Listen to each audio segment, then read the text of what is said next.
Yeah, um, um, I'm mesmerized by Gochujang. No, but it's like opposites attract, and they just brings out this like whole new flavor. It's like they're having a golden child together, and I can't explain like the flavor they bring out together. Welcome to your beginner-friendly starter pack to Asian cooking at home. My name is Emily, and yes, with two M's, and today I'm gonna guide you through how to start cooking Asian food at home. So we are going to skip those 30 plus spices that you can find in your parents' pantry, and we are going for something much more simple. I'm gonna show you 8 essentials that I think you need at home to really spice up your recipes. So the first one out is my main wifey, and it's the fish sauce. It kind of smells intense, but I think the people have been a little bit more friendly and sweeter to my wife. I would say the fish sauce is like the main character of Southeast Asian cooking. So you find it in Thailand and in my home country, Vietnam. My favorite brand is the Chinsa one, and it's a little bit more on the expensive side. But trust me on this one, it's kind of worth the money. If you want to go for a more budget-friendly one, I would recommend the Oyster brand one. With fish sauce, it's usually like family traditions and what you have grown up with having at homes. Use the one that you are familiar with, but these are the ones that I have grown up with. I see people having the 3 crab fish sauce at home, so just go for what feels right for you. But how do we use the fish sauce? I usually use it in sauces, and for dipping it's like the essential, like, you know, Vietnam always has nuoc mam on the table, so it's a non-negotiable. But I also use it for marinades and even in soup actually. So you will never see me cooking pho or any other noodle soup without my fish sauce. Trust me on this one, don't even try to fight me, but the fish sauce is my main wifey. You don't see me cooking any Asian dish without it.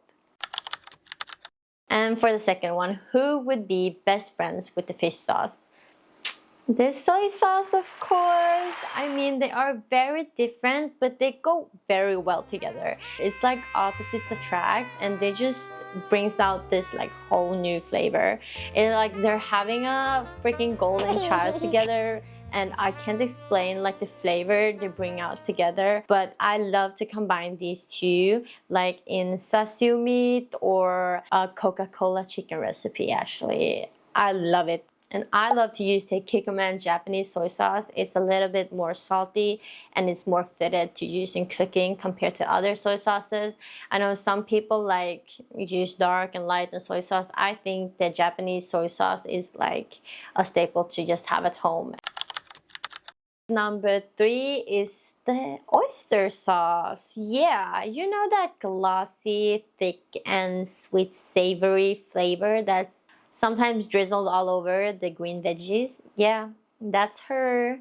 She's thick, rich, and slightly sweet. She's like the main character in a drama.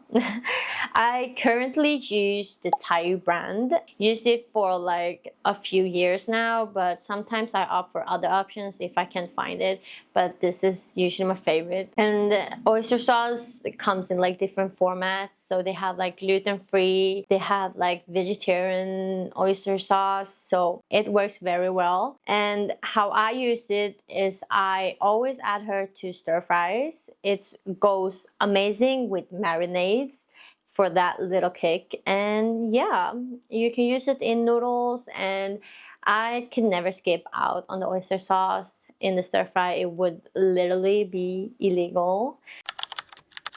So number 4 is my ride or die, the chicken bouillon. And you know when people say it's kind of missing something in the dish, it's usually the chicken bouillon. And I use the cubes, which I'm probably judged for because I know that Vietnamese people, they use like the granulated version, which is called like hat name. I think it's easier to use the granulated version like in marinades and like for meat and stuff. So if you have that at home, you can use that. But I have grown up with like my family using chicken bouillon cubes, and that's like what I always have at home. So So that's what I use. I think it works fine. I add it to everything, to quick soup, fried rice. I add it to sauces, marinades, like everything. It works so well and it enhances the flavors so much. So this is like the Vietnamese auntie hack that no one told you about. So you're welcome.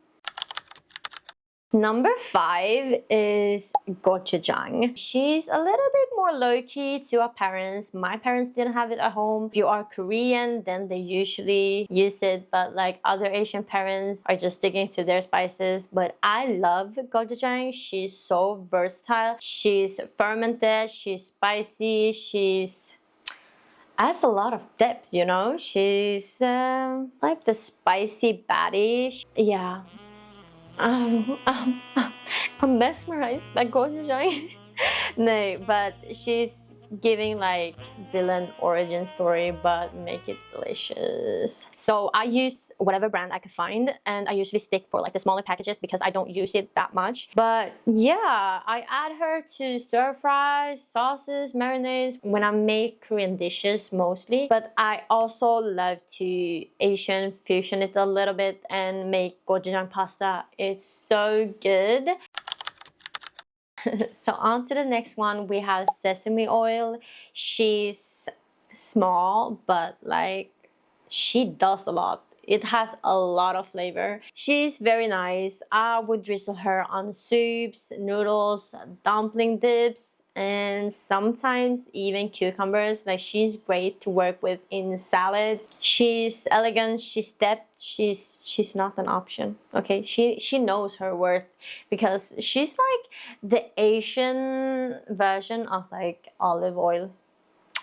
And honestly, I don't have a favorite brand on this one because I'm like usually switch it up a lot because I'm desperate for it. It's usually I ran out of it like when I'm gonna cook a dish, so I just grab whatever I could find. It's almost always an emergency with sesame oil. I don't know why. I don't know how much I use of it, but it's always like desperate times when I need to buy it. So I just grab whatever brand I could find. But I think there are like good brands out there, like the Korean ones. The smell is amazing. It's nutty, toasty, and yeah. So the next one, it's like my baby. It's like the baby of my recipes, okay? The shallots. You can say bye to the garlic, to the yellow onion, whatever. It's so good. It has so much flavor. It's not too sweet.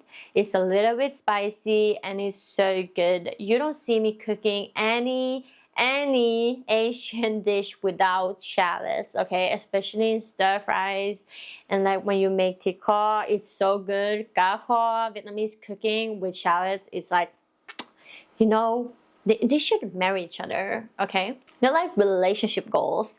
And when you fry them up golden and crispy, it's even better. You can top it off noodle dishes, rice, maybe not rice, noodle dishes, congee, and you know, it's so good. So Vietnamese cooking without fried shallots is not acceptable. Okay, on to the last one, and it's sugar. Yeah, sugar in savory dishes. You know, when I grew up, I took my mom's recipes and I tried to make the same food as her, and I was like, I'm missing something. Something is off with my food. And then I realized she pours sugar in it. Probably chicken bouillon too. Anyways, when I realized that she has sugar in the dish, I was like, what? Is that why your food tastes better than mine? I feel offended. I was very shocked first because I was like, that doesn't seem healthy at all. But it really makes a difference. Don't go too overload of it. Then maybe your dish will turn out like mine. I made tikka once and I put too much sugar and my brother rated it 4 out of 10. So yeah, do not recommend. Go slowly with the sugar, like a teaspoon, you know, but I don't know how much I put in it. So it tasted literally with the sugar. It's like meats in the middle and it doesn't make the food sweet, but it adds harmony. So it goes well with fish sauce, you know, when you make nuoc mam. And it's also good paired with tomatoes because tomatoes can be sour without sugar. Sugar in savory dishes, because Asian food is about balance. And that's your episode 1 starter pack for Asian cooking. So which of these do you already have in your kitchen, and which one do I need to add to the list? You know, I'm not Gordon Ramsay's daughter. He's not Asian. Hope to see you in the next one, so stick around for episode 2 when we dig even deeper into the flavors. Bye bye!